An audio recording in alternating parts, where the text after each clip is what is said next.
Hello, I'm Teresha Young, relationship master coach, and welcome to Real-ationship Talk. Oh, you've been on a date and you're thinking, how did that go? Did it go well? Didn't go very well? I'm feeling excited for the next one. Or, oh, hell no, I'm not going to see that person again. Whatever your experience, it's really important that we have some self-evaluation, a chance to reflect upon how it went, because it's really natural for us to have that assessment, to think, how did it actually go?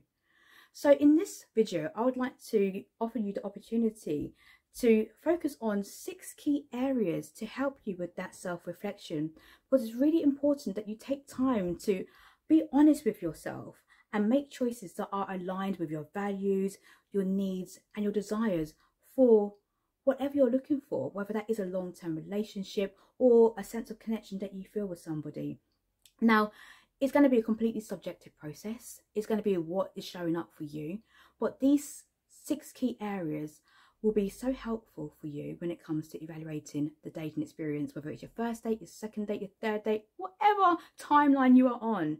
Take time to do these 6 key things. And the first thing you can do is to reflect on your feelings. Take a moment to tune into your emotions. How did you feel during your date with that person? Did you enjoy your time together? What was showing up for you? Really tap into your intuition and into your instincts. What is showing up for you? Because that will give you some key valuable insights. Did the experience bring you more joy or more pain? Really tap into how you felt. A second thing that you can do is to assess the communication and also the connection that you felt with that person. Was it a quality, meaningful conversation that you had with that person? Were you able to feel a sense of connection with that person? Was there a degree of chemistry? Was that person asking you questions as well? Were you asking them questions? Did it feel that they were monopolizing the conversation? That is something for you to think about, and I will go more into that in another one of these key tips. Now, evaluate. This is the third one. Evaluate their body language and also the engagement that you had. There's so much that you can discover from somebody's nonverbal cues. According to research, only 7% of the way that we communicate is through the words that we use. There are other components too. So 38% is the way in which we say those words.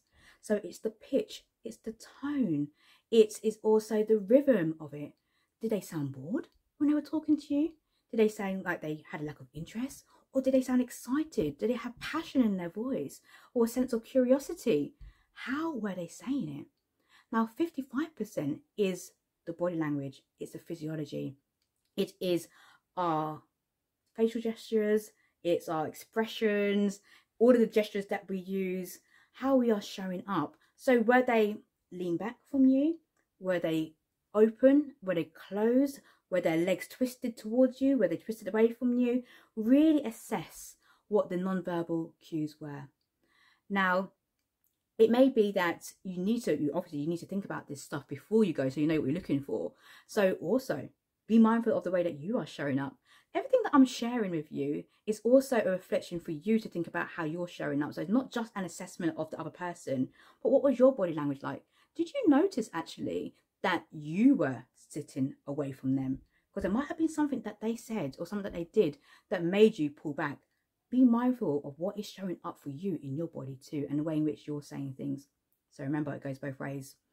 Now, the next thing that you can do, the fourth thing, is to review the conversation dynamics. So I kind of alluded to this in the previous one that I spoke about when I'd spoken about the communication and the connection. So this is about the conversation dynamics.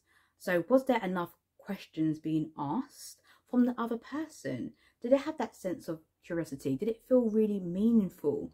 Or did you find that that person was completely self-centered, talking about themselves? Sometimes it can happen because of jitters, of nerves, and I have done a video on this, actually the previous video on my channel, or wherever you are watching this, is the previous one was about how to conquer first date jitters and nerves. So it might even just be second date, third date, whatever timeline you are on. check that video out, because there could be reasons that the person is just completely nervous and they're talking a lot about themselves because they're just wanting to fill that time. They don't know what else to say.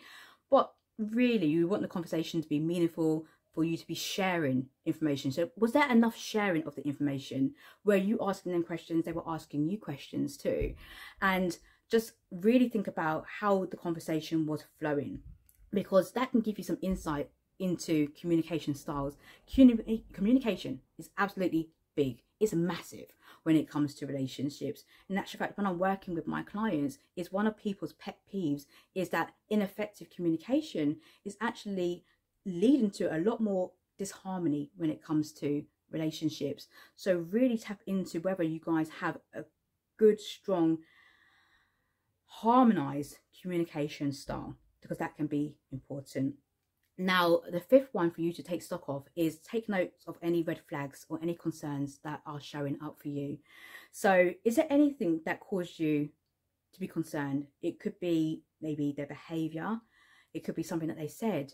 You may be out on a date at a restaurant, for example, and the way in which they treated the person who was serving you was rude, it was disrespectful, and you think, that's not really working out for me. Or it could be something that they said that shows that they're not maybe a kind person. Whatever it is, take note of these red flags. Now, I say that unless it's something really dangerous, whether it makes you feel really unsafe and super duper uncomfortable, that red flags is an opportunity for you to have more conversation with that person, to find out a bit more about what's going on. So you don't necessarily have to just run away straight away, but you can say, okay, let me take it to the second date and let's just see whether it shows it differently. Maybe they were being rude on that day because I had a stressful work day, whatever it is, and that's not generally the way that they are naturally as a character. So you may take it to a second date, third date, but it's an opportunity for you to explore oftentimes when it comes to red flags. So have a think about that. Sometimes also these red flags that are showing up can mean that there's some unresolved issues within ourselves. Maybe it isn't necessarily that person's behavior. Maybe we are being activated by trust issues or activated by relationship patterns. So some inner work could be needing to be done when red flags do show up for us. So that is the fifth one. Now, I did mention this in the first one, but the sixth one is to really tap into your gut instincts and your intuitions, because it's going to be so important when it comes to your personal judgment. Place your hand on your heart, shut your eyes, and really be honest with yourself and say, is this a person, is this a situation, is this a connection or interaction that I want to pursue? Does it really feel right? Do I really want to see this person again? Your inner GPS, your gut instincts, your intuition is going to give you so much valuable insights, just what I said before. So take time to do that. So those are 6 key things for you to get a pen out, get a piece of paper out and journal about it after each one of your experiences, if you feel that necessary, to really give you clarity, because it's all about clarity as to whether this is an interaction or connection that you want to take forward. So again, just to recap: 1, reflect upon your feelings. 2, assess the communication and the connection with that person. 3 is to evaluate the body language and the engagement with that person. Really look at that non-verbal cues. Then 4th one is to review the conversation dynamics. How was it going down? Remember, do your best to be interested rather than interesting. So ask those questions. And also the 5th one is to take note of any red flags or concerns that are showing up for you. And the 6th one is to trust your instinct and your intuition. I really hope that has been helpful for you, because self-evaluation is key. Remember, as I said before, you are looking out for these things in the overall dating experience and the other person, but equally about yourself. Was there anything that was showing up for you in terms of your body language, in terms of the way that you were speaking? Those are really great things to have that assessment on. If you are watching this and thinking, Teresha, is there anything that you can do for me personally on a one-to-one basis? Then you can reach out to me. I can be DM'd across all social media platforms as Teresha Young, or visit my website www.tereshayoung.com, and I can have a look into your personal situation, because there may be a lot more exploration that has to be done. Now, until the next Real Relationship Talk video, you take great care of yourself and others too.